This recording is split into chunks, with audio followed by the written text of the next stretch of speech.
Hi everybody, this is Barry for the Breck After School Music Program Online. This is going to be another video for singers. This video is going to be about emulating your favorite singers in order to sound more like yourself and in order to sing more like yourself. That may sound counterintuitive. Well, yes it is, but I'm going to explain. So what I mean by that is that each of our favorite singers has things about their singing that really draw us in, that make us want to hear them, okay? So it follows naturally that each of us is going to want to sing somewhat like each of our favorite singers. We want to embody each of the best aspects, the best qualities of each of those singers. So the more that you really inspect and you look into and you examine the singing of each of your favorite singers, the more you're going to draw from them. And the more singers you do that from, the more that all of that skill and all those nuances and all those sort of characters and capabilities of each of those singers are going to come together and manifest within you as a unique voice that's uniquely your own, because it's a combination of all of those influences. Again, the more detail you go into with each of those singers, the more you're going to draw and more that you're going to get from each of those singers. So what do I mean by that? Okay, so here are some things to pay attention to when you're listening to your favorite singers sing. First of all, you want to listen, excuse me, you want to listen to see whether they are using all of their voice sometimes, if they're using only part of their voice sometimes. What are they doing with loud and soft, with dynamics, in order to bring the listener in, or in order to create exciting or an epic moment? How are they working with dynamics?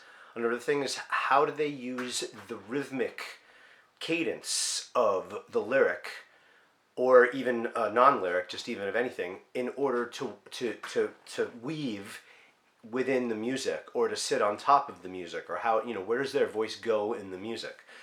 Another thing is you want to pay attention to the energy that they sing with. So are they singing, the best singers, in my opinion, are the ones who are really, they're in their feelings, they're in their emotions, they're in the song.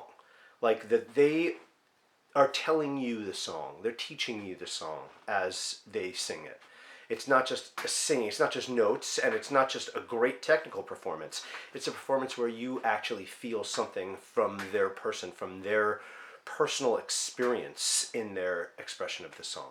And that's what each of our goal, I believe, should be at the highest level, is to deliver the song to the audience, to show the audience what the song means to you. So other things that are important to pay attention to are sort of the technical details, okay? You want to pay attention to possibly if you can tell when they're breathing. Like before a long phrase, can you tell that, sometimes they'll cut the breathing out. The audio engineer on a recording will remove the breathing. You can actually tell better if you watch live performances, video of live performances, but you can still hear it, especially even in audio of live performances. But still, certain performers are famous for wanting their breath not to be removed from recordings, and you can still hear people breathing a lot of the time, and it's used for effect sometimes. Okay, here's another important thing.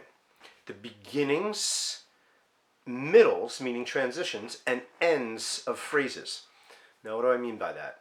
Okay, when you hear one of your favorite singers sing, and then you try to sing like them, sometimes there's a little note that's like a little the or an or just like a small syllable that's leads into a melody, and it's very important to get that note accurately, because that's probably a note that actually, first of all, if you sing that note correctly, you'll be more likely to sing the rest of the melody correctly. But also, it makes a difference if that little first note is a little bit flat, and even if you hit the next note, it's still going to sound not as strong and not as effective and not as impactful. So also there are little notes in between. In the middle of a sentence, there may be a the or an or an, or again, some small syllable or some run where there's one note that it's not entirely clear unless you really pay very, very acute attention to what each of those notes are. You can go on YouTube now and you can slow down each of the songs and listen to things note by note and really get the details. And again, the ends of phrases. I talked about breathing. Well, the reason to breathe, and we've talked about this in other videos, is so that you can end phrases, not just that you have enough air, but you can end phrases with emotion, end phrases with the intention that the phrase is meant to have and that you mean, rather than just sort of doing your best to get through it because you're sort of running out of air, which happens to all of us. It's happening to me in this video right now. Okay, so really pay attention to how somebody ends a phrase. Do they do a little vibrato at the end? Do they slightly bend up? Beautiful thing about the human voice is it's so expressive because there are no specific notes. We can flow in between notes like a slid instrument, like an instrument with a slide, like a slide guitar, or like a violin where there are no frets, or a trombone that slides. Our voice can make any note. So every singer is going to sort of arrive at the notes in their own way. So you want to listen. Do they nail the note right from the beginning of the note? Usually that's what you want to do, especially background singers. Sometimes though, lead singers, really engaging lead singers, can sometimes have their own special way of sort of not getting all the way to the note until the very end, or even not getting there if they have that confidence and we all know that they can sing well. Sometimes they don't even have to get there, and that creates sort of like a little bit of a tension. So there are so many different ways that you can use your voice in order to express and be expressive, and every one of the singers that you've been drawn to has some special way that they use to make you pay attention to them. And what you want to do is you want to try to grab that. You want to try to own that. You want to try to make that a part of your toolbox, of your arsenal.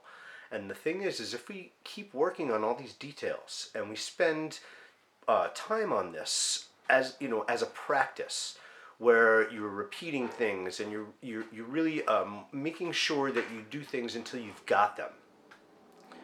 Then when you go and sing in front of other people, you won't have to think at all. You won't have to pay attention at all. All you have to do is experience the song and give it to the audience. All right, I hope this has been helpful to you, and I'll see you next time. Thanks. Bye-bye.